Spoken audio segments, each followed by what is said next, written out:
Hello guys, welcome to my channel. আজ আমার কলেজে এক্সাম আছে, তার জন্য আমি রেডি হয়ে গেছি কলেজে যাওয়ার জন্য।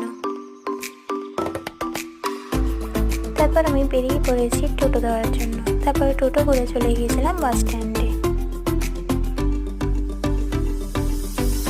বাস না পেয়ে আমি অটো করে চলে গিয়েছিলাম কলেজে। এটা হলো আমাদের এক্সাম হল।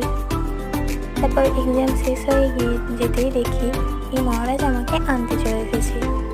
তারপরে আমরা দুজন মিলে চলে গিয়েছিলাম ঘুরতে নদীর ধারে।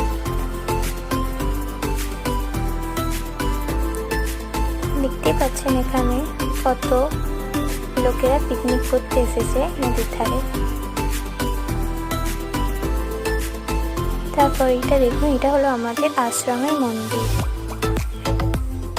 ভিডিওটা ভালো লাগলে অবশ্যই সাবস্ক্রাইব করে